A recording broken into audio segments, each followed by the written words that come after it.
yo noti tasmai tam hadevam atmabuddhi prakasham mumukshurvai sharanamaham prapadye.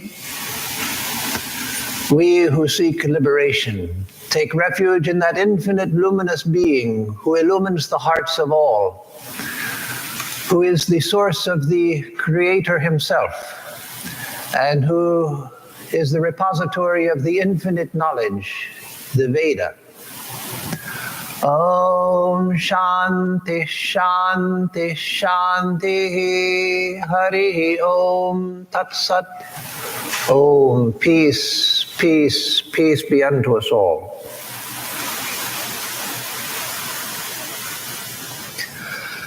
So this morning, I'm going to continue a topic from last week. Not that you need to have heard the talk last week. This will be a self-contained talk. But it will continue the topic of the science of the mantra. In our program, we had listed for this Sunday the practice of the mantra, and last Sunday the science of the mantra. But last Sunday I didn't complete the topic of the science of the mantra, so I want to finish that today. Not finish it, but continue the discussion because it can never be finished. And then next month we will have the talks on, probably 2 talks on the practice of the mantra.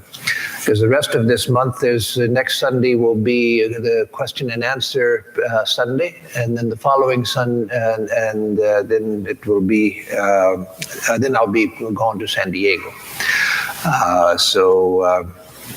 Anyway, today the continuation of the science of the mantra. So last time I spoke mainly about the nature of language, the nature of words, the nature of communication, distinguished between noise and sound, different types of sound, including noise and music and spoken word, and how all of these are, from the material standpoint, the same. If you have noise, it's just one type of vibration in the air, something that's not pleasing to the ears. If you have music, that's another type of vibration through the air, usually through the air. Again, it can be through water or other media, such as the bones of your head. Also, when you're speaking, you hear your own voice through the bones of your head, as well as through the ear, which makes your voice sound to you much different from the way it sounds when you hear it recorded and played back to you. But that also, music and the spoken word and noise, all of them are sound waves produced in the air. And yet how different they are. Noise we find irritating. If we can't just ignore it, we find it irritating. Music we find very moving. And words, we have the ability through words to express an infinite variety of ideas and thoughts. And yet from the material standpoint, they're all the same. And so we have to account for the difference between these manifestations of sound. So last time I spoke some about the differences from these different points of sound. Today we'll go deeper into the nature of the mantra itself as a special form of sound.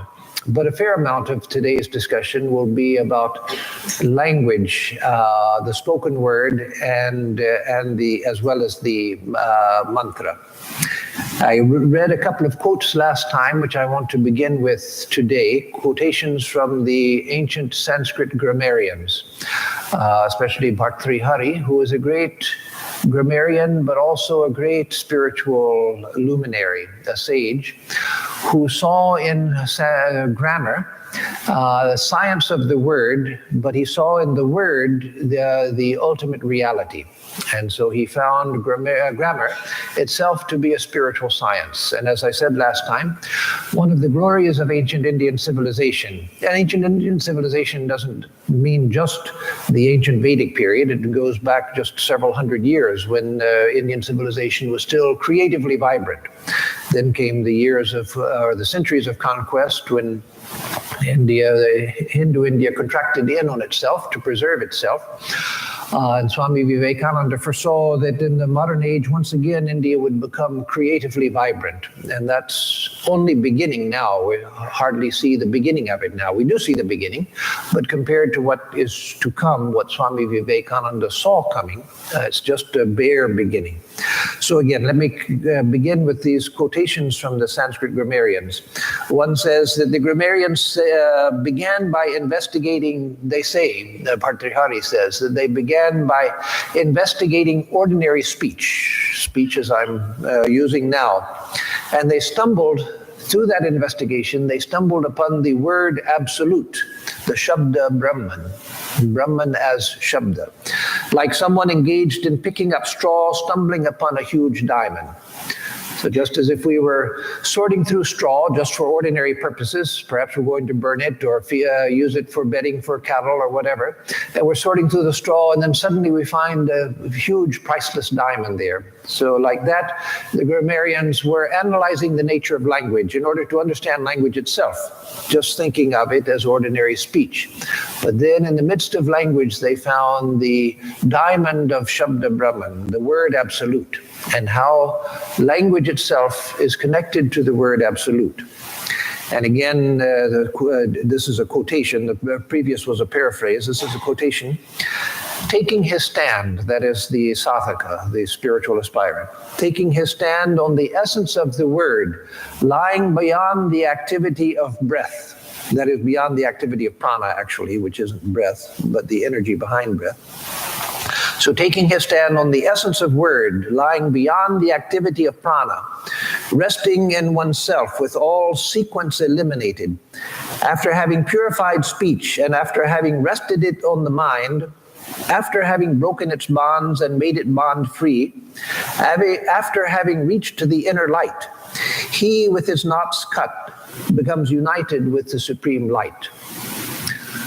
Now this, after this morning's discussion, hopefully this will be a little bit clearer what it means, but let me explain briefly what he's saying here, and then in the ensuing discussion, hopefully it will become more clear. So he says, taking his stand on the essence of the word, lying beyond the activity of the breath. So now to speak, I'm using breath in order to produce the spoken word. But when one meditates on word, on language, and goes beyond the spoken word to the mental word, which is beyond the activity of the prana. That is, one goes from spoken word to the purely mental word. And that, again, I will explain the difference after a little bit. After having purified speech and after having rested it on the mind, again, coming purely to the mind, not to the spoken word. After having broken its bonds and made it bond-free. Oh, I left out an important part. I was wondering when that was coming. So again, taking a stand on the essence of the word beyond the activity of the breath, resting in oneself with all sequence eliminated. If I want to say, I'm going to walk outside, there's a sequence. I am going to walk outside. The idea is one idea. It's just one knowledge that I'm trying to convey, but I convey it through this sequence. I am going to walk outside. You have to hear this whole sequence before you know that, oh, he's going to walk outside. But the idea is singular, but it's expressed through a sequence of words. And the words are expressed through a sequence of sounds. I am, I am going to walk outside. There's a sequence of letters. That's why you write it in a sequence of letters. Whether you're writing in English or in Hindi or in Bengali or Gujarati, whatever. So resting in oneself with all sequence eliminated. That is, when one meditates on the word, eventually the sense of a sequence of sounds disappears. And there's just the whole.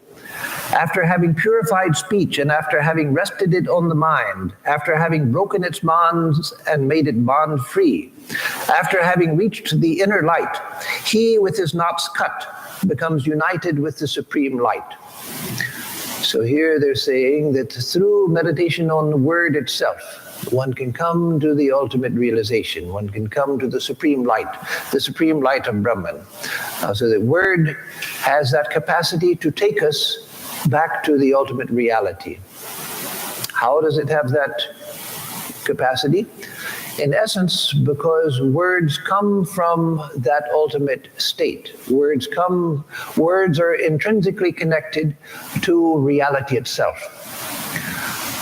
Now, that may be difficult to understand, but that will take a lifetime of meditation to fully understand it, but we can begin to get at least a little glimpse of it now. There's a famous hymn of 3 short shlokas by Shankaracharya called the Prata Smarana Stotra. That is the hymn of morning remembrance. And the second verse is important here. It goes, Pratar bhajami manaso vachasamagamyam vacho vibhandi nikhilaya danugrahena yanneti neti vachanair nigama vochus tandeva deva majamachyutama horagryam. And so that says, Pratar bhajami, in the morning I worship. Pratar bhajami manaso vachasamagamyam, that which is beyond mind and speech. Vacho vibhandi nikhilaya danugrahena, but which is made manifest by the grace of that reality, by which all words are made manifest by that reality. So the reality itself is beyond speech and mind, avang manasa gocharam, as it's said in the Vedanta tradition. But where do words then come from? They come from that very reality itself.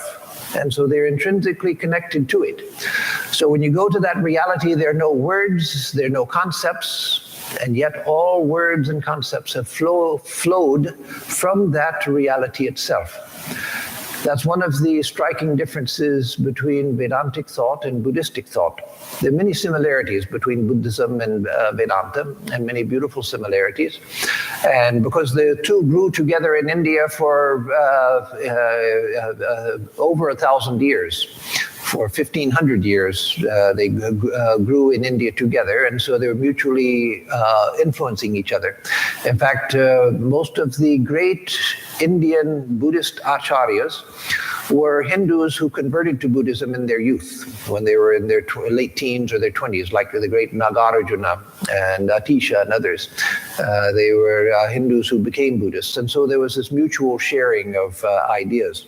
But one of the striking differences between the two, one of several, is this idea in Vedanta that everything, including language, comes from that ultimate reality.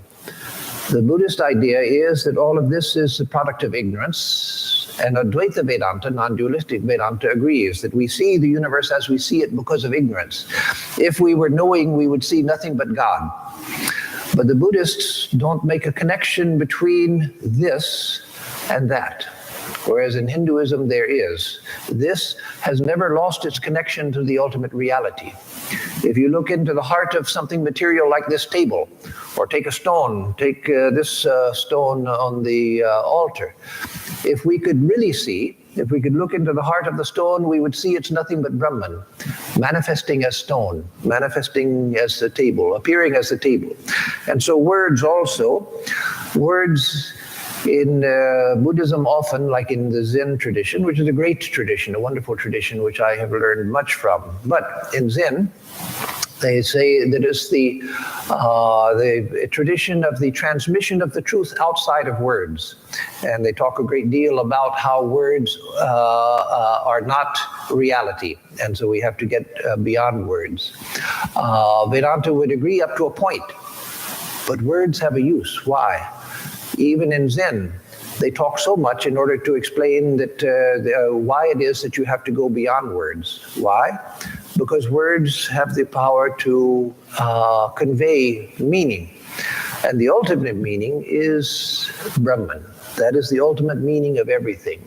And so Vedanta sees the meaning in everything, that yes, all of this is relative.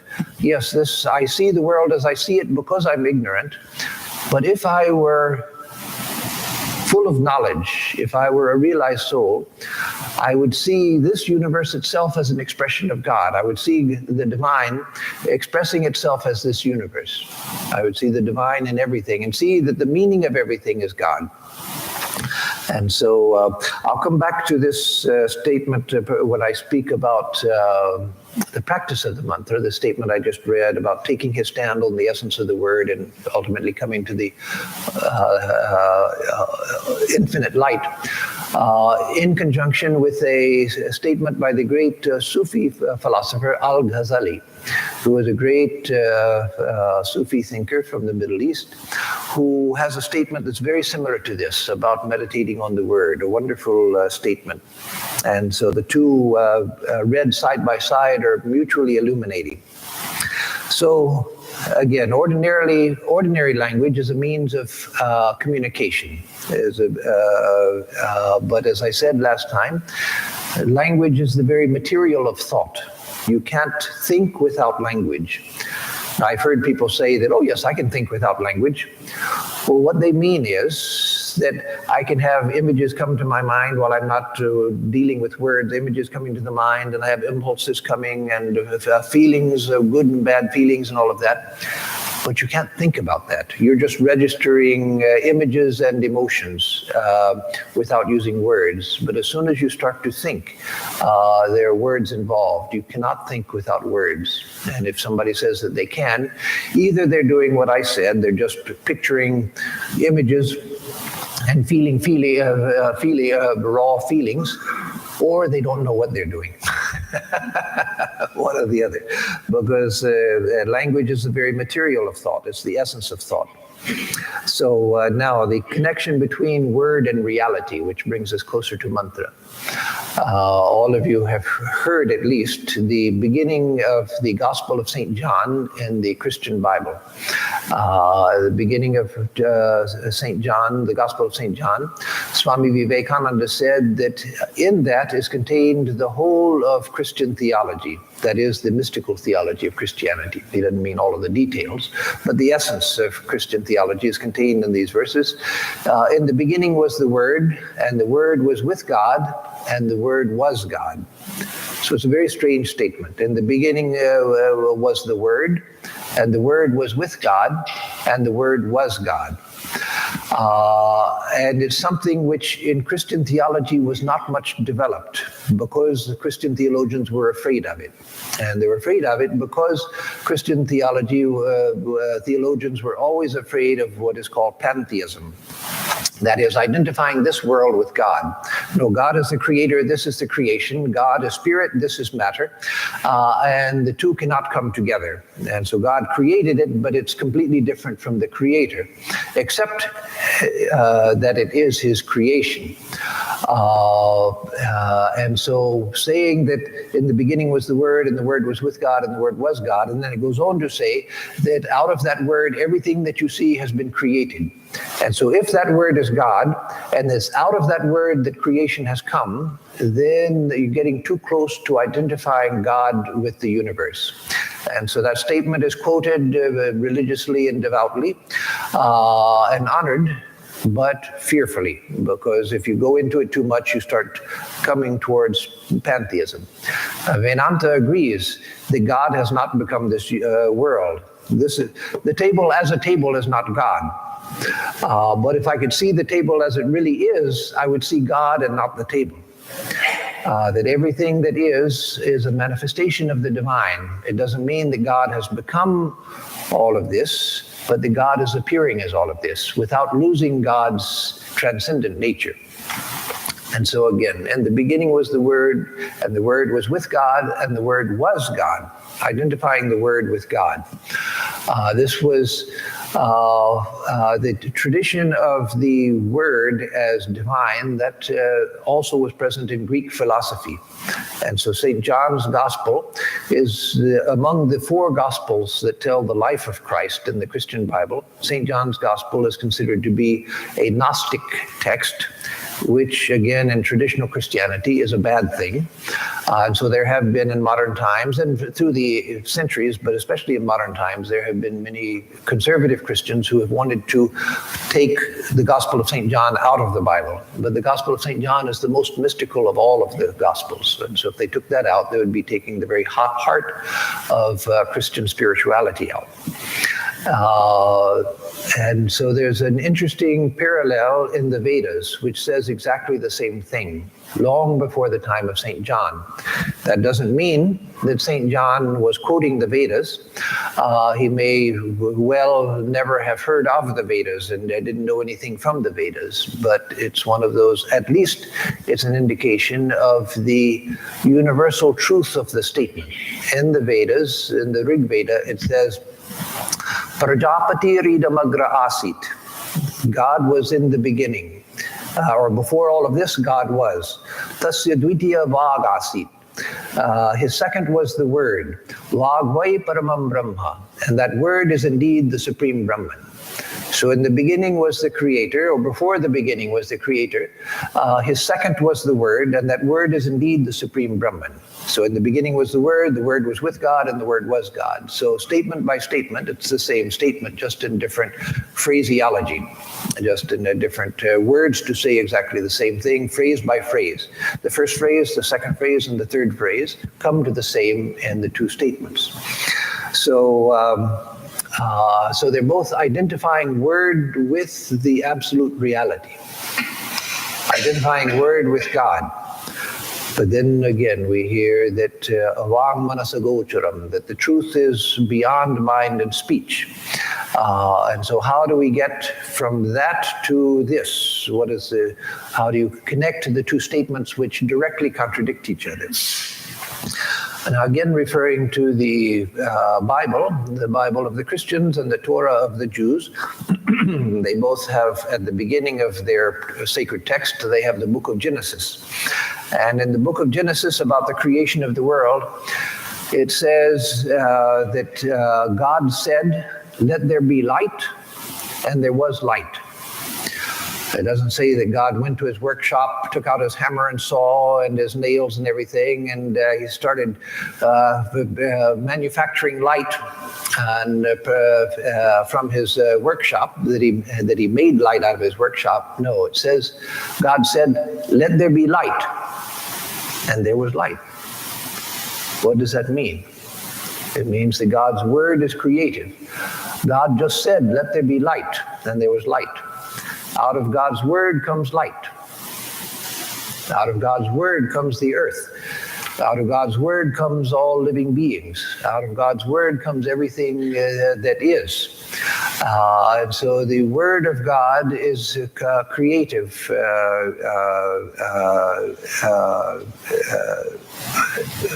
word. The different ways of tracing creation. When we see this and ask, which is one of the basic and primordial religious questions, where did this come from? Where did this come from? Why do you ask, where did this come from? Why does anyone ask, where does all of this come from? The Buddhists say there's no answer to that, it just is. There's no question, where did it come from? But no, the human mind wants to know where it comes from, and that's a profound question. The Buddhists deal with it by just saying that that's a stupid question, but no, it's not a stupid question, because we see everything in life coming from something. That is, a result coming from a cause, that everything has a cause. And you see this universe, well, where did this universe come from? You see the tree coming out of a seed. You see the chick coming out of the egg. But where did all of this come from? And so there are different ways of tracing creation. The usual way is tracing it from the standpoint of form. Where did these things come from? Form means these objects that we see. The trees and the plants and the houses and the rocks and the earth and the moon and the sun and all of these things. That's tracing it from the standpoint of form. We see all of these objects. So where did these objects come from? And so religion says that God made them in one way or another. So most religions trace creation from the standpoint of form. And that's what science does. Science is doing the same thing. We forget the deep connections in the human mind between different things. And so they're used to thinking of modern science, especially in the West, used to thinking of modern science as basically contradicting religion, as a war between religion and science. But no, science came out of the religious mind. And science is deeply connected and influenced by the religious mind which gave birth to it. Even something like Marxism. Karl Marx, he was Jewish by birth, but he was a non-religious person. He didn't believe in God. He said that religion is the opiate of the people, used only to keep people submissive so that people in power can control them. So he was not at all religious. And yet his thought is pervasive through his thought is the influence of Judeo-Christianity.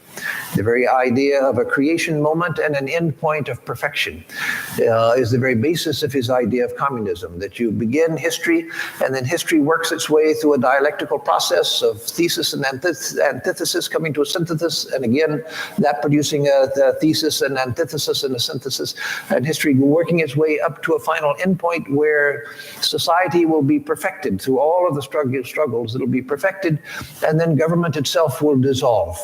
And people will be free without any government because there'll be no need for government because we've evolved to that point. That's a religious idea. It's the same as the Christian idea of the end point of time, when there'll be the millennium, when everything is perfect and Christ comes again to reign. Marx didn't accept Christ, he didn't accept God, but he had the same idea of an end point of time. And so in science, in the thought of an atheistic person like Marx, Freud as well, you find religious ideas influencing the whole of their thought even without their knowing it. And so science also traces creation from the standpoint of form, as I was saying. Most ideas of creation are from the standpoint of where did these things come from? Where did this come from? Where did that come from? Where did these people come from? Where did the sun come from? Where did the moon come from? Where did the stars come from? That's looking at all of the objects and saying, where did all of these objects come from? And science does that. It says, what is this? What are these things that my senses reveal to me? These forms. Let me analyze this. Take apart this physical matter, analyze it more and more, find out what the component parts are, and then go on analyzing those component parts until the components of those parts are found, and then find the components of those components of those components, and so forth. And what are the forces that are making everything move the way that they do? What are the forces, the energy, and the matter which makes up all of these forms? So that's tracing the universe from the standpoint of form. And that's what we normally think of when we think of creation. We think of God making stuff, making things. But that's not the only way to trace creation. Another way to trace it, and the one which was a very important way in the Hindu tradition, and which is there in the Gospel of St. John, as well as in the story of Genesis, is tracing the universe from the standpoint of sound. Tracing it from the standpoint of sound. The sound out of which creation has come. God said, let there be light, and his word was creative. Suddenly he speaks the word, and there is light. In the beginning was the Word, and the Word was with God, and the Word was God. And everything that came to be had its origin from that Word, that everything here has come out of that Word. In Vedanta and the Vedic tradition, there's the idea of the pranava, Om. Om. Om is the most universal symbol of any religion. There's no symbol in any religion anywhere, in any part of the world, as universal as the word Om, nor as pregnant with meaning as the word Om. All religious symbols are beautiful. All of them have their meaning. All of them have their use. So I'm not decrying any of the great symbols of the various religions of the world, including the other symbols of Hinduism. All of them are great. All of them have their usefulness. All of them have their significance. But there's none as universal as Om. Why? Because Om is the first word out of which creation has come. And because of that, it comes from the non-dual reality before there's anything else. First comes Om, then comes everything else. And so Om represents the whole universe in all of its levels. Physical, mental, causal, all of its levels are contained within Om. Om also represents God, the personal God, Ishvara. And so if you get a mantra, oftentimes it will be preceded by Om, because out of Om comes the rest of the mantra. Om represents the personal God as well. And Om represents the absolute, Brahman. So Om, there's nothing which is not contained within Om. It contains Brahman, it contains Ishvara, the personal God, it contains the whole universe is Om. And so there's a way of tracing creation from the standpoint of sound. That is not compatible with the materialistic view of science. There's nothing unscientific about it. And surely in time, science will find its way around to that also. It hasn't yet, but it will. But it's contrary in its very direction to the materialistic view, that first, the ultimate reality is matter. When I was in my teens, I first discovered Vedanta through a book and read about monistic or non-dualistic Vedanta, and I was very inspired by it and wanted to pursue it. And then when I went to college, I went into the college library one day and was looking through the magazines that they had there, many scholarly magazines. So I wanted to find out what all was there, just to see, what is here available to read and study. And there on the shelf, I found a magazine called The Monist. And I looked a little bit and saw that it was Western philosophy. And I thought, oh, wonderful. I was so inspired by this idea of Advaita, which is also sometimes called monism. But we have monism in the West also. I was so delighted to see that. I thought, well, now I found it here in our own Western thought. So I got it and started looking through it. And I was so disappointed because I found what monism means in the West is materialism. That there's one reality, and that reality is dull, dead, and sentient matter. Just dull, dead, and sentient matter. Thought, consciousness, ideas of God, all of that just comes out of dull, dead, and sentient matter. It's just sort of a bubbling of matter. That's all it is, all that it is. And so everything is ultimately meaningless. But that's the materialistic scientific view. Science is a method. It doesn't have to be materialistic, and all scientists are not materialistic. Of course, some of you are scientists and are not materialistic. But the materialistic bias is extremely strong in science, so that everything has to be traced, if it's going to be accepted in the scientific community, it has to be traced up from matter. Everything has to be traced up from matter and physical forces. But the idea of creation out of the word is the opposite direction. The last to manifest is this, physical matter. And the least significant of everything is physical matter. Physical matter is just an appearance. Physical matter is just a hypothesis. None of us, as I've explained, I won't go into this because it would take us far afield, but as I've explained at other times, none of us have ever experienced physical matter. So the materialist is a fool. It's an unworthy of the name philosophy. It's very cloudy, poor thinking. It's ridiculous thinking. It's not even worthy of a child, materialism, because none of us have ever experienced matter. We can't experience matter. It's impossible. And a philosopher of science will have to agree with that because it's a fact. It's not a theory. It's not a philosophical argument. It's a fact. None of us can experience matter. Matter is a theory to explain the experiences that we have through the senses. And so the tracing of creation from the word, sees the ultimate as ultimately real. And out of that comes the word, and the word, before it's divided into expression and idea, that is a spoken word or a mentally thought word, an idea. Before that, there's just one. And then it becomes separated into word for expression and the idea you're trying to express. And then out of that comes physical creation. So first comes the idea of table, then comes the table itself. We can see that with human creations, that everything that human beings have made, first there's the idea, and then they go to make it. You don't make something and then have an idea about it. No, you make it because you had an idea. Sometimes you make something and it turns out differently from what you expected, but still, it's a product of human thought. But what about the things like the earth, which human beings didn't make? The earth was just here. We didn't make that. Well, that, it's said, is in the mind of God. That is in the mind of God. Or in the Hindu tradition, there's a distinction made between Ishvara, God, the personal God whom we worship, and Brahma, the creator. Brahma, the creator, comes out of God, but is not the highest reality. The creator is a secondary reality. Brahma, the creator, Chaturmukhi Brahma, as you say in Sanskritic Indian languages, Chaturmukhi Brahma, Brahma with four faces. That Brahma imagines this world into being.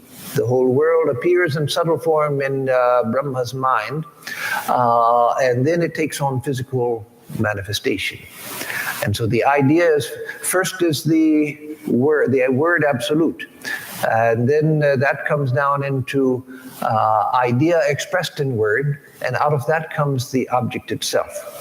And so the word is higher than the object. And that was a discovery made in the ancient Vedas, that the word table is higher than the object table. The idea expressed in the word table is higher than the table itself. And that, again, is easy to see as far as human creations go. First comes the concept, and then you make it. But it's said that the same is true. The universe is uniform throughout. And so what we do in our individual way as human beings is the same in principle as the way the whole universe is formed. There's the idea, and then out of the idea comes the physical fact. Except that when I make a table, I have the idea of table first, and then I go and get wood and buy saws and planes and other sandpaper and screws and other things, and I make the table out of external material. There's me, there's the material, and then there's the product produced out of all of that. But with God, there's just the idea, and out of the idea itself, it becomes manifest. The creation out of the idea itself. So, again, the usual way of tracing creation is from form to the source of this form. Where did these things come from? But another way is from the idea of word. A third way, which is also present in the Vedanta, very strongly present in the Hindu tradition, in Vedanta, and in the Vedic tradition prior to the Vedanta as well, is the associated with the idea of creation out of word is the creation out of idea. It's really, the two are tied together, but one emphasizes the word aspect and the other emphasizes the idea aspect. As I said, word and idea is always expressed in word. But there is a plane, and that's what we're coming to next. There is a plane where word and idea are the same, before they have separated into, before you can abstract the vibration, the sound of dog, and the idea of dog. So the idea of the creation out of idea means, again, it's basically similar to the idea of sound, except that it stresses the idea. That is, this universe is the imagination of God. Or imagine, if you want to separate Ishvara from Brahma, as is often done in the Hindu tradition, not always, but often done, then the imagination of Brahma. Or the universe is the dance of Shiva. It's the dance of Kali. It's the play of Krishna, etc. That also is the idea that Shiva doesn't go to the workshop on Mount Kailas and take a saw and a hammer and screws and other things and put the world together. No, he just dances it into being, meaning that it's just a pure expression of the idea of Shiva. Dance is what? Dance is an expression. I can do all kinds of random clumsy motions, and you won't call it a dance. You'll just say, Swami is, what is wrong with Swami? Something's gone wrong with him. He's just shaking and acting very strange. Or if I could, I can't, but if I were a good dancer, then I could dance. And you say, oh, Swami is dancing. Oh, look how beautifully. You'll never say that because I can't do it, but if I could, say, oh, look how, it's like with Sri Ramakrishna, how beautifully he could dance.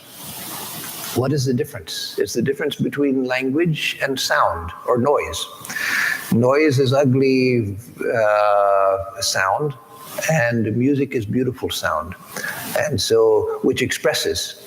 And so dance expresses, whereas just strange movements that's not expressing anything, it's just acting weird. It's like noise.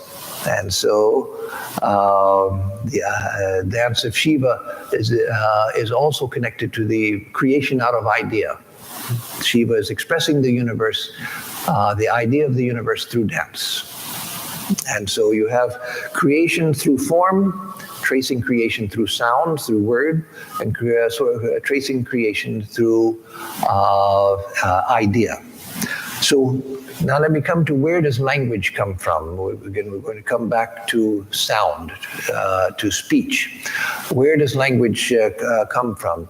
In the great grammarians of India, and in the tantric tradition and in the yoga tradition, not the Patanjali yoga tradition, but the larger yoga tradition, they traced 4 levels of speech.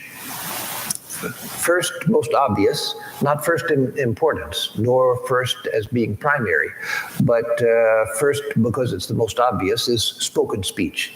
I'm speaking now and you recognize that I'm speaking. Anyone who can understand English and can understand my accent in English can recognize that I'm using language. And so there's spoken speech, which is produced by the vocal organs and the breath and the shaping of the mouth, the tongue and other parts of the mouth, lips, etc. Sometimes for nasal sounds, you send the sound up through the nose, sending it up through the nasal passages. But it's through the manipulation of the breath and the vocal organs. So that's Vaikari in Sanskrit. Vaikari, spoken speech, physical speech. And again, as I've said several times last week and this week, from the scientific standpoint, that's primary. From the spiritual, psychological, and Vedantic standpoint, that's the lowest level of speech. And it's the final level of manifestation of speech, the least important. For us, it's important, yes, because it's the way we communicate. So for us, it's important, but that's because we're limited to that form of communication at present. But then there is mental speech. When I'm not using my vocal organs, I'm thinking in words, I'm using mental speech. That's called madhyama, the middle level of speech. Vaikari is the external, and then there's madhyama, which is the mental level of speech, which again, madhyama means, of course, middle, in the middle, that which is median speech.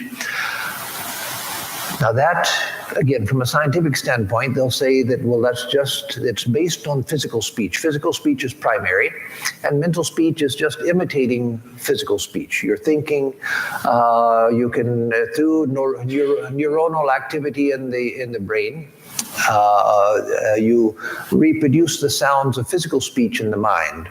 But first comes physical speech, then mental speech. No, that's not the way it goes. First comes mental speech, and then comes physical. That may not be obvious to us now, But there comes a time when that becomes obvious to us experientially. Not because we've hypnotized ourselves to thinking that, but because the nature of speech begins to become revealed to us. And then we see that mental speech is primary. And we begin to see that it has to be primary. How could physical speech, a vibration, be primary when the purpose of language is to express an idea? That comes from the mind. Idea is not in the sound. Idea is not in the sound man, woman. That's just a sound. That's just a physical vibration. The idea behind it comes from the mind. And so Madhyama is higher than the Vaikari. Mental speech is higher than physical speech. An interesting thing that physiologists have found is that when we are thinking mentally and not speaking, but thinking, that there is a subtle movement in the vocal organs, a very subtle movement which they can detect through refined instrumentation. And so in most of us, we have not separated Madhyama from Vaikari, or we can't separate Madhyama from Vaikari. The two are tied together, so that even when we are thinking mentally, there's some activity going on in the physical organs, mimicking the mental speech. And so that would be support for the scientific view that physical speech is primary, the mental speech is secondary. Except for the fact that it's possible to completely separate Madhyama speech from Vaikari speech, mental speech from physical audible speech. There was one of our Swamis, a great Swami, Swami Vimalanandaji, whom I had the blessing to meet very briefly in Netayam in Kerala, outside of Trivandrum. Great Swami and a great scholar, great Sanskritist. And he used to tell those who were his student monks, he would say that he could recite the whole Gita in 10 minutes mentally. Try to do that reading out the verses of the Gita, you can't possibly come even close to it. But he said that he could recite the whole Gita mentally in 10 minutes. That's only because he could do it mentally without the connection to the Vaikari, to the physical speech. Holy Mother used to get up at 3 o'clock in the morning, take her bath, then come back to the Nahabat and do japa. And so she had to finish her japa before she had to cook lunch for Sri Ramakrishna and devotees who were coming. And of course, most of you are Indian and you know how long it takes to cook traditional Indian food. Making chapatis, making the dough, all of that Holy Mother had to do herself. It's not taking a Trader Joe's bag from the freezer and pouring it into the microwave bowl and heating it up and saying, okay, here's your food, Thakur. Everything from scratch. So she'd get up at 3, take her bath, then come back to the Nahabat and sit for meditation. And in that time she would say her mantra 100,000 times. 100,000 times she would say every day her mantra. That you can't do if your Madhyama speech is still connected to your Vaikari speech. Even if you spend your whole day doing nothing but japa, you'll find it difficult to get in 100,000 repetitions. Very difficult if you're doing nothing else the whole day. But she could do it again because the repetition was coming mentally without the need for the pronunciation tied to the physical speech. Swami Krishnananda, an American Swami, a very saintly Swami who was in Hollywood, spent his whole monastic life in Hollywood. He passed away a number of years at a very old age. One of the early disciples of Swami Prabhavananda in Hollywood. Extremely eccentric, but everyone loved him and revered him because they recognized that he was a real saint. And you would see him at any time of the day or night. Sometimes you rarely ever saw him lie down. At night he would go into the shrine and sit in the anteroom, like our preparation room here. So their preparation room in the Hollywood shrine. And he'd be seated in his chair doing japa.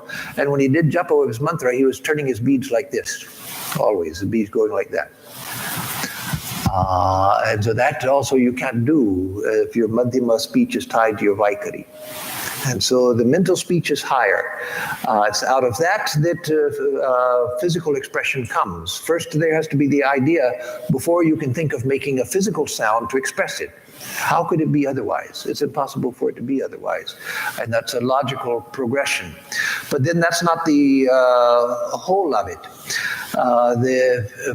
Above Madhyama speech, again, that's just median speech. Above that is what's called Pashyanti. Pashyanti, like to see, Pashya, Pashyati. But Pashyanti, speech which is seen. What that means is not that it's visible to the eye, or even to the inner eye. Pashyanti means that it's the pure idea which is trying to be expressed. Before it's broken into words, before words are broken into letters to express different sounds.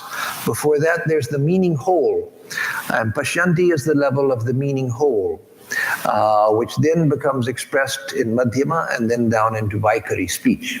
And so in Pashyanti, that's getting to the level of the mantra. There you have where the meaning whole is expressed. Saint Teresa of Avila, a great Christian saint of 16th century Spain, she talks about different types of visions. And one of the great things about Saint Teresa is, like with the Hindu sages, is that she expressed things, analyzed experience into universal categories, which are not restricted just to Christianity, but can be used to understand spiritual experiences in other traditions. So she talks in their discussion of different types of spiritual vision. She talks about one which she calls intellectual vision, where when one has an intellectual vision, no words are used, nothing is seen, but just suddenly a whole world of meaning is expressed in the mind without words. Just pure meaning is expressed in the mind. It's a wonderful idea. That's the idea of the Pashyanti level of perception, where ideas, before they're broken into words, as I said, if I say, I'm going to walk to the market. We use all of those words, but there's only one thing I'm trying to express. The idea is one, but I use a number of words to express it. Why in Sanskrit writing, the Devanagari, which is the most common form of writing, why in Sanskrit writing do you have the matra going all across all of the words in the Sanskrit sentence? It's because the sentence was regarded as a whole, and words were just abstractions. But the meaning of the sentence is one thing. And so the matra connects all of them. Words are just abstractions, just like letters within words are abstractions. And so in Pashyanti, there's the meaning whole. There's the idea of the spota, which was a very important contribution of the Sanskrit grammarians. Unfortunately, Shankaracharya was such a great philosopher and so powerful that when he argued against spota, it killed the tradition of the spota in India. Nobody went back to it until Swami Vivekananda revived it. It was a wonderful idea. And the idea of the spota is the meaning whole behind any expression. As I read in that statement, which I said I would come back to. Again, taking his stand on the essence of word, lying beyond the activity of the breath, resting in oneself with all sequence eliminated. Sequence of the sounds and sequence of words eliminated to the meaning whole. Then one is coming to the level of Pashyanti. And so a time comes when the mantra no longer seems like a sequence of sounds and a sequence of words. You may have a mantra with 2 words or 3 words or 4 words, and sometimes more words. But a time comes when the mantra comes as a whole. That's only when we rise to that level of the Pashyanti, that the mantra is revealed as a whole. And yet it's seen that that is what is expressing itself in these words, and these words with a sequence of sounds. But there's a meaning whole behind it. And so that's Pashyanti. It's an experiential fact. And there are levels of Pashyanti, with the ultimate level being Om. So what is Om? Om is the totality of meaning. Om is the totality of language. Om is the totality of the universe, which has come out of word, out of language, out of speech. So Om is the totality. As Swami Vivekananda speaks of it so beautifully in Bhakti Yoga. If you read that short chapter on Om in Bhakti Yoga of Swami Vivekananda, that's something that you can meditate on for your whole life and never come to the end of it, its meaning and significance. He says, as Om is the most perfect symbol of the divine because it reproduces in simple form the whole realm of sound production in the human voice, starting with the sound, and going forward, and ending with the lips. So the whole soundboard is contained within Om. And so that, Swamiji says, is the most perfect symbol of the divine. And that's because, again, tracing creation back through sound, back through the word. Om in human speech is the closest we can get in human speech to the expression of an actual sound which is heard in the depths of profound meditation. At a deep level of meditation where the sound Om is actually heard reverberating through the universe or giving being to the universe itself, the whole universe coming every moment out of that sound Om. And so in human speech, the closest we can get is to Om. And what do you have before Om? Then you have Parawak, the fourth level of speech, the origin of speech. Parawak means the supreme word, the word absolute, Shabda Brahman, Brahman as Shabda. There, it is the absolute, it is what we know as Brahman. It's not that you go there and you see a word or you hear a word being spoken, no. It's that's beyond, it's avang manasagocharam, it's beyond word and speech. It's that which is beyond the reach of word and speech, but that which it expresses itself into word and speech and into this whole universe. And so the Sanskrit grammarian said that the primary meaning of every word is parawak, the ultimate word. Swami Vivekananda said, using his words, I am convinced that even the apparently meaningless babbling of a baby is an attempt to express the highest truth. The babbling of a baby is an attempt to express the highest truth. And so everything that is said by a human being can be said, is an attempt also to express the highest truth. It's just that we don't know how to express it, that we don't know what we're trying to express. But that is the effort of all speech, is to express the highest truth. And so any word can be taken and traced back to its source in Om. Now Om is the source of the whole universe. And so Om is Parawak, Shabda Brahman, Brahman.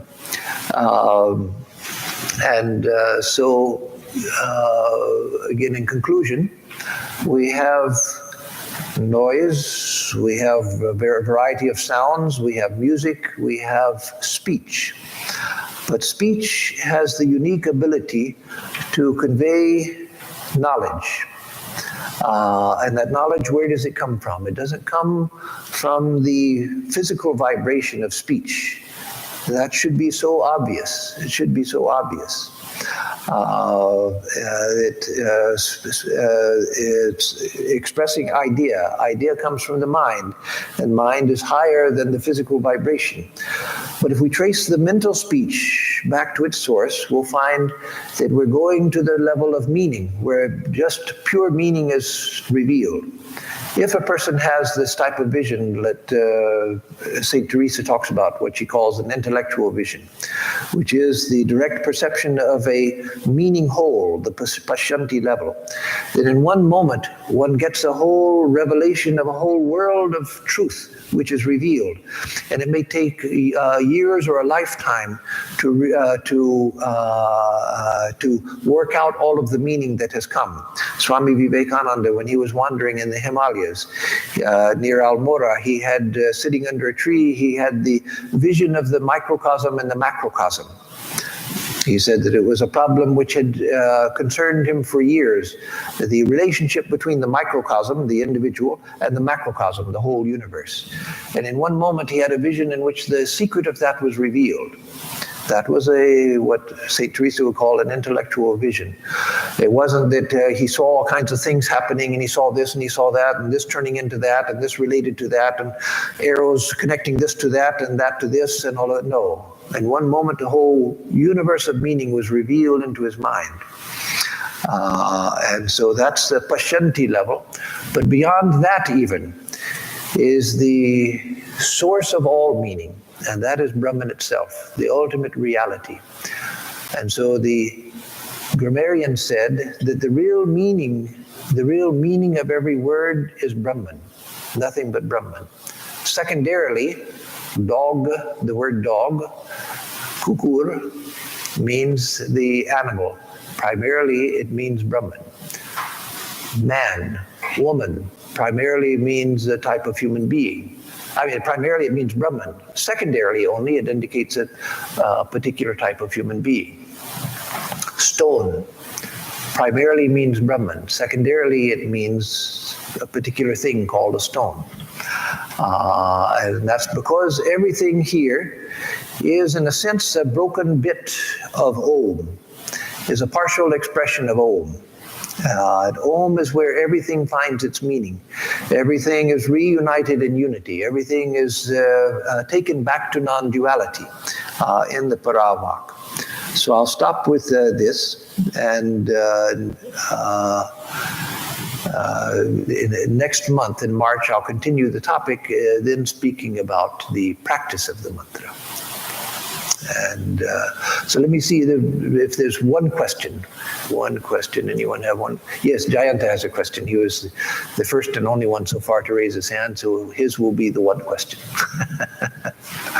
Of course, you'll probably say, Maharaj, I have 3 questions. No, just one question, very basic question. Okay. What you said as the idea, suppose, for example, if you say potato or banana, I am translating it in my language like aloo, or I am thinking about the object and not the idea. Well, that is the idea. When you say potato and you're thinking of the object, yeah, you don't have a physical potato in front of you. You have a mental idea of a potato. You're picturing it maybe. You're thinking of how it tastes or how it cooks or growing in the ground or something. That is the idea. That is the idea. And then I bring to you a potato and you say, yeah, that's what I was thinking of. That's what I mean. That's what I mean. Yes, that's potato. That's aloo. That's aloo. Okay. But if there's no the image, then how we can have the idea? Good question. Okay, that's the second question, and this will be the last. So if you, I'll repeat the question. If you don't know what he's talking about, if you don't have the mental image, how do you know what he's talking about? Then you don't. Then all you're hearing is a sound. So if I go to the Vietnamese part of town and go to a Vietnamese market and all the people are talking in Vietnamese, to me it's just sound. It means nothing. And that's because I have not learned the connection between the word and the idea.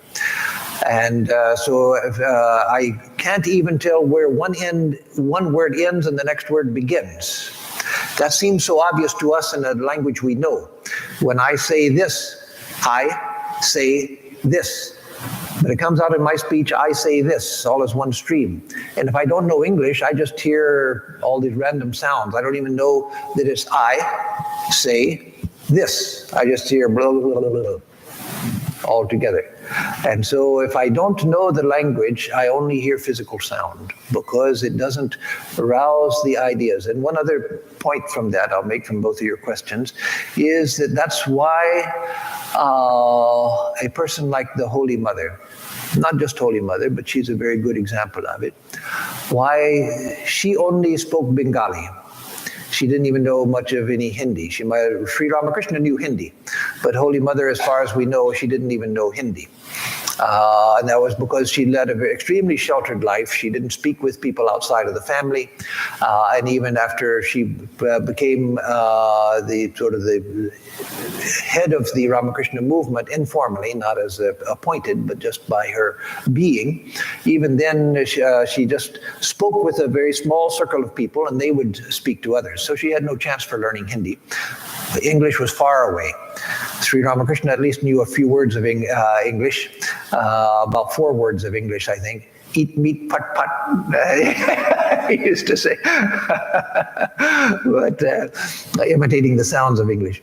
And yet, Holy Mother could communicate with others, and she could understand the intent of others. Why? She didn't understand their language. But because she was fully awakened, she could understand at the level of idea. And so she could understand at the level of idea, which is that which is expressed in English, Latin, Sanskrit, Bengali, Tamil, Swahili, Japanese, Chinese, Klingon for Star Wars fans, etc. So the Pashyanti is above the level of expression. That third level of speech is above the level of expression. And so that is universal. It can be the source of understanding through all languages. But when we're restricted to the Vaikari and Madhyama, this first spoken speech and mental speech, then we're restricted to understanding in those languages which we have learned. So with that, let me close. I'll give a closing chant and then announcements. Om Dyo Shanti Antariksham Shanti Prithvi Shanti Apashanti Oshadaya Shanti Vanaspataya Shanti Vishwe Deva Shanti Brahma Shanti Sarvam Shanti Shantireva Shanti Sama Shantiredhi Om Shanti Shanti Shanti. Peace is in the heavens, peace is in the sky, peace is on earth, peace is in the waters, peace in the plants and the trees. The gods are peaceful. Peace is the nature of truth. All is peace, peace alone, peace. May that peace, real peace, be with us all. Om, peace, peace, peace be unto us and to all the beings of the universe.